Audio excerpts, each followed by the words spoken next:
მოგესალმებით. საერთო ჯამში ის გამოვიდა რა ესე იგი რა ხდება მეგობრებო ესე იგი ამათ ესე იგი აქვე მექსიკელები ცხოვრობდნენ და ის მაინც რო წააგო მექსიკამ ამერიკელებთან ომი მაინც დამცირებულად ხსნობენ თავს და აი ესეთი გამოხტომებით გამოხატავენ პროტესტს რა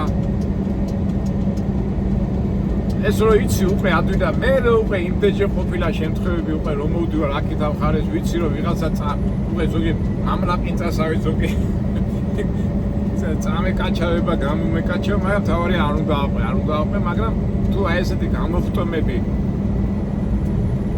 შეხვდათ აქა ხო არ გაგიკვირდეთ ეს არის ჩვეულებრივი აი მოყვება ეს მომენტი მოყვება ამ ადგილობრივ მექსიკელებს განსაკუთრებით აი ზუსტად ამ სამხრეთის ტერიტორიაზე სამხრეთ ნაწილებში და ეხლა იმის შემდეგ მე ხა ეს ხო ვიცი და იმის შემდეგ უკვე ვიცი ესეთი მომენტები და ამიტომ თუ რაღაცა ვარიანტი ჩაგვივარდება ამ ხოპოჩა მექსიკელებს აუცილებლად გადავიღებ თუმცა მგონი ერთი ვიდეო ჩვენ გადაღებული გვაქვს ზუსტად ასეთი სიტუაცია იყო ძნელი დასაყენებელი იყო აი თითქოს გეჯიბრებია აღარ მახსოვს რაღაც ძველი ვიდეომა გადაღებული იქაც მანქანას ვაყენებდი და ვერძე 2-3 მექსიკელი იდგა და აი ესე მიცინო ისა მიყურებდნენ აბა დავაყენებ თუ არ დავაყენებ რაღაცა გეჯიბრებია და ესე ხოპოჩული მოძრაობებია და მე მეცინება ხოლმე და რავი თუ ჩაგივარდე ეს ვარიანტი ძალიან მაგარი იქნება ამის და მაგვარი შეგრძნება შეიძლება იცნოთ აი განსაკუთრებით ადგილობრივი ინდიელები რო ცხოვრობენ ძირითადად უფრო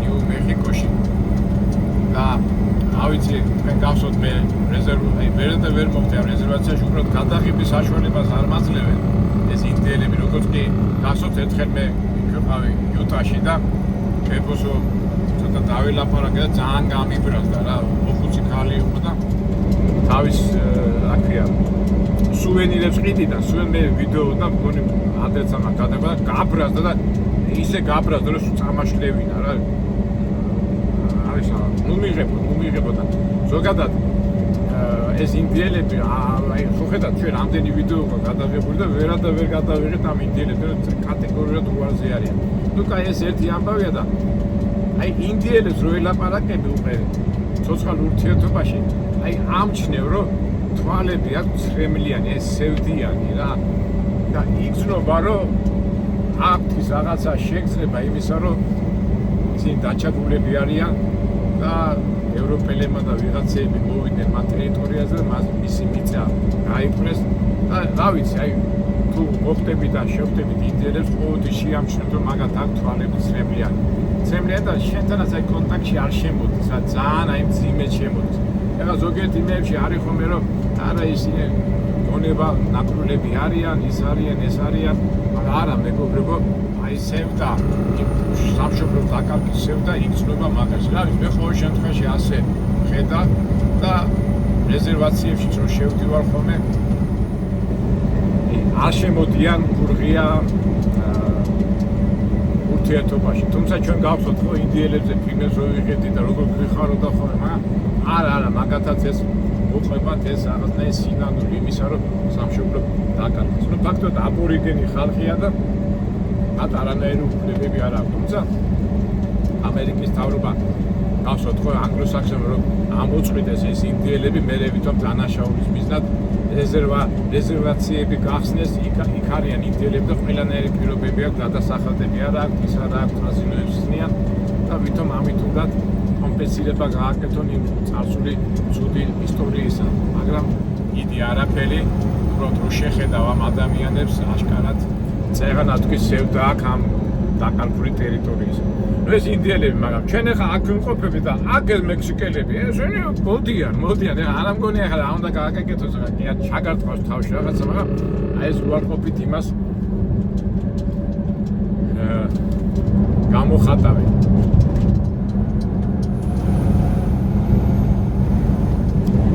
ეს იყო ჩემი პირველი შეხება ასე ვთქვათ მექსიკელებთან მაგრამ უკვე ამდენი წლებია გავიდა მე უკვე რომ გავეცანი ლათინური ამერიკის ისტორიას მაგათ ბუნებას უკვე ამის პრობლემა არ მაქვს ხედავ რომ ადამიანი ცოტა მეუხეშება ცოტა რაღაც არაადეკვატურად იქცევა მაგრამ მეც უკვე ვიცი როგორ მოვიქცე არაფერი მოდა წყნარად ჩვიდად არ გააღიზიანო და მე ისიც ყნადება ეხლა ბოლოს მე რა შუაში ვარ ხო ეს ისტორიაა და ალბათ თვითონაც უკვე დროთა განმავლობაში ეს უკვე ნელდება მაგრამ ნუ მაინც არის ასეთი გამოხდომები თუმცა ამათი გააღიზიანებაც არ შეიძლება იმიტომ რომ ეხლა წეღანას თქვი რომ აქ იარაღის ტარება აქვს არ უნდა შეეჯახო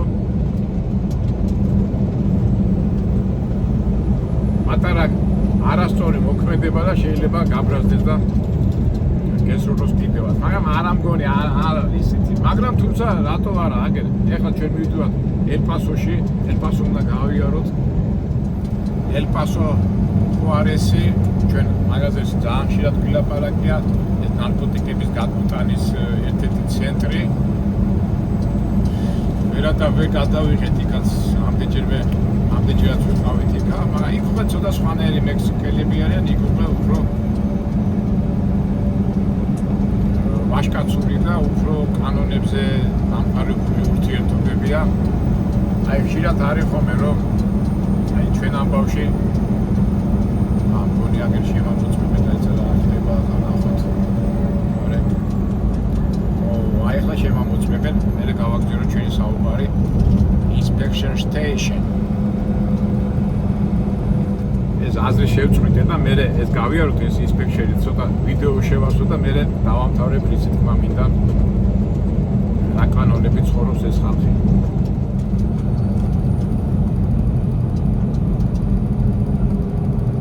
ეს ეხასი თავდება და მე შევდვა ნიუ-მეხიკოში იქაც შემოწმებენ ალბათ წესით არ უნდა იყოს პრობლემა მეკითხებია ვინახარ ახლა შეიძლება რაც ვკითხო შეიძლება სახეზე შემომხედო და ამიშვა ამას მოვიხსნი მაინც ყურადღებობთ ჩაითვალოს ტელეფონზე ლაპარაკობ ამასობაში საკუთებს ავიღებ ის საკუთებს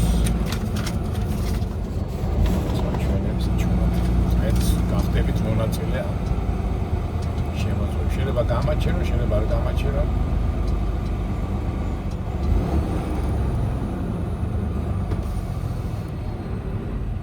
ეს გააჩერეს ალბათ ეკითხება რამეს სხვათაშორის ქალბატონია მესაზღვრე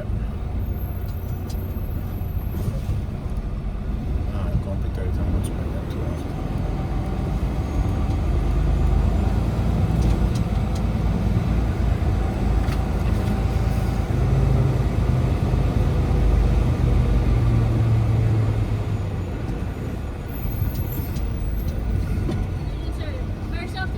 Yeah, myself. You're a citizen? Yeah.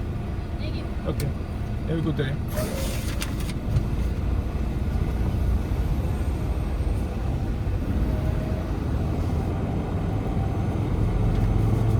მარტო ხარო მეთქი კი მეთქი. აგრე მომსასავზე წადი. გავიდეთ მონაწილეობა მივიღეთ.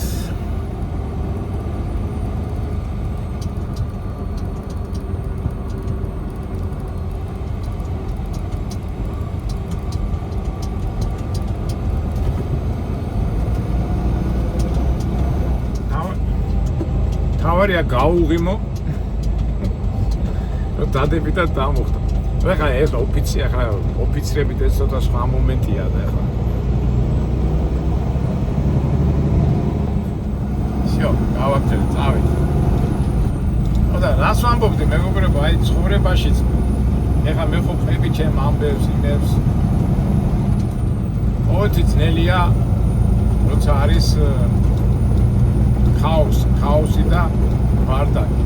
თუ რას გულისხმობ ქაოსი და ბარდაკი, როდესაც ადამიანები რაღაც კანონებს არ ექვემდებარებიან. და ხშირად ჩვენი აპურებლები განსაკუთრებით ხალბატონები რას კრიმინალზე გვიყვები საკანზე და ძველ ბიჭებზე და იმეზე და ამეებზე და ძალიან მარტივია მეგობრებო. კრიმინალური აზროვნება, კრიმინალი ამისთან და ის რაღაცა კანონებს მისდევს და უკვე იცი წესები როგორ უნდა მოიქცე. აი როცა არის აი მაგალითად პოლიტიკაში როგორ გითხრათ, აი წესრიგი, აი კრიმინალში, შავ სამყაროში, რაღაც მაფიოზურ სამყაროში, რაღაცა წესრიგი არის. ახლა შეიძლება ბევრმა ეს მე ვერ გამიგოს ისე თქვა მინდა, მაგრამ იცი რომ აი თქვა მაგალითად კრიმინალებთან გაქვს საქმე, ხო? ძველი ბიჭებთან. შენ იცი რომ ის რაღაც კანონს მისდევს და იმ კანონების მიხედვით იმას რაღაცა რომ უნდა და შეც რომ რაღაცა გინდა, უკვე არეგულირებ ურთიერთობას. ეხლა კარგი, ცუდი თუ რაღაცა ყოველ შემთხვევაში რეგულირებადია, მაგრამ როდესაც არეულობაა და ვინ არის და ძაღლი პატრონს ვეცრუდა, პატრონი ძაღლებს და როგორ იტყვიან ხოლმე ძაღლების ქვეყანაში კატები იყეთებიან და კატების ქვეყანაში ძაღლებიო. აი მან ცოტა მართლა ესე იგი სწორი ისეთი მოქმედება გააკეთო, შეცდომა არ დაუშვა. ძნელია. აი ხა ერთ პასოში რომ მივდივარ, იქ კარტელებია და რაღაცა სტრუქტურებია. კი, კრიმინალურია თუ არა კანონიას აკეთებენ, ის ყოველ შემთხვევაში თავის განიშნებენ როგორი წესებით უნდა იტრიალი იქა. თუ არ გინდა მაშინ წადი. მაგრამ ქურთულ ენაზე სადაც არის ბიზპიზიძელი, სადაც არის ქაოსი, იქ მართლა ძნელია. იქ უკვე სულთან ლატარიასავით ახარ და ყოველი შენი მოქმედება და ყოველი შენი შედეგი რაღაცნაირად ლატარიაზეა დამოკიდებული. იმიტომ არ იცი რა ხდება. ამიტომ უკვე სანამ ადამიანი სადღაც მოხდება, ამ კუთხეშიც არ უნდა მიხვდა, იმიტოა ტრადიციები, კულტურა, ისტორია, ლიტერატურა უნდა იცოდე, რომელიმე მხარეს თუ მიხვედი, რომ იცოდე ის ადამიანები რა კანონებს და რა ტრადიციებს და რა თვისებებს ექვემდებარება და აი ამას უბრალოდ რომ გაიაზრებ და გაანალიზებ, წერა უკვე სწორად იქცევი. მაგრამ თუ მაგი არ გააკეთებ, არ გაეცანი მაგათ წესებს, რა თქმა უნდა ძნელი, აი თუნდაც ეხა წეღანას რომ მოყვები, პირველად რომ მოვიდი, ვერ ხვდებოდი რა ხდებოდა. რა უნდოდა თამათ ჩემგან, მაგრამ ეხლა უკვე ვიცი. ამიტომ იქიდან თუ წამო რაღაცა გაურკვეველი რაღაცა რეაქცია რომ მოდის, შენ უკვე ამისთვის მზად უნდა იყო. ამ შემთხვევაში ეხლა მე სადაც ვიმყოფები, არაფერი მე ვიცი რომ მას აქაურ ადამიანებს აქვთ ეს ცნობა რომ ისინი დაპყრობილები არიან, შენ უნდა გაჩერდე და თუ გკითხავ შენ ვინ ახლა, შენ ეთქვი რომ მე არა ვარ აქვე იმას ანგლო-საქსი არა ვარ, იანკი მე ვარ ჩამოსული ადამიანი შორიდან და იცვლებიან ხოლმე. ნუ ერთ-ერთი მეთოდია ჩემებურად, ჩემ გამოცდილებიდან გამომდინარე გეუბნით იმას, რაც მე მოხდა. აი დასახლება გავიაროთ. აი ხაც აქაც არ შეიძლება ბევრი სიარული სასაზღვრო უცბად რომ დაიწყო აქ სიარულის შეერნობა, ვიღაცა მოგადგება, მაგრამ ჩვენ ასე თუ ისე მაქვს საშუალება, აი ნახეთ როგორ დასახლებული პუნქტებია, ასეთ ღია სამხრეთ ამერიკის სამხრეთ ნაწილში. ეხლა ჩვენ კერძოდ ვიმყოფებით უკვე ტეხასი დავამთავრეთ და შევედით. არა, ტეხასში ვარ, იყო ელ-პასოდან გავიარო და მერე შევართ უკვე მაშინ აქვეა ნიუ-მექსიკოში.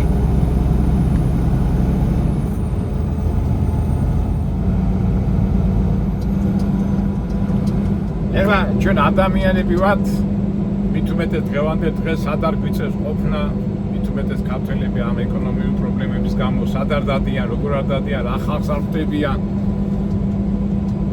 ეხლა მე გითხრი რომ უნდა გაეცნო და ყველაფერი, მაგრამ ხო ზოგჯერ არ დრო გაქვს და სიტუაცია ესეთია რომ ვერ ახერხებ ამ გაცნობას. რა არის გამოსავალი?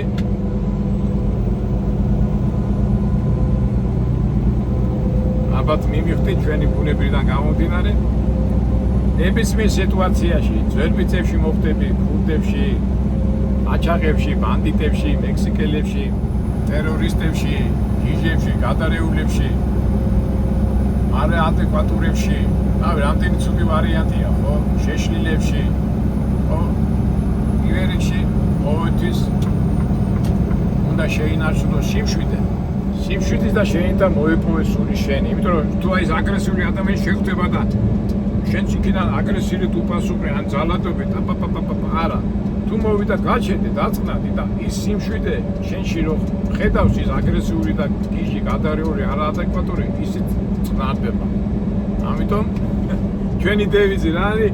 სიმშვიდის და შეინდა მოიპოვეს სული შენი და შენ ამ პრინციპს რომ განახორციელებ, ნებისმიერ ადგილას უდაბნოში იქნები, ზღვაში, საკანში თუ სადაც არ უნდა იყო, ყოველთვის ჭრის. აი ეს გავიხსენე ჩემო მეგობრებო. ცოტა ვიდეო შევავსეთ. და ავაგზავნოთ თუ რამე საინტერესო შეგვწება, ჩვენ აუცილებლად დავაფიქსირებთ ამას ყველაფერს და მე კიდე დაგემშვიდობებით, ყველას გისურვებთ ბედნიერება, სიყვარულს და სიმშვიდეში სიყვარულიც იქნება, ბედნიერებაც იქნება და ყველაფერი კარგი იქნება. აბა კარგად მეგობრებო, მომავალ იმედია საინტერესო ვიდეოებში შევხვდებით.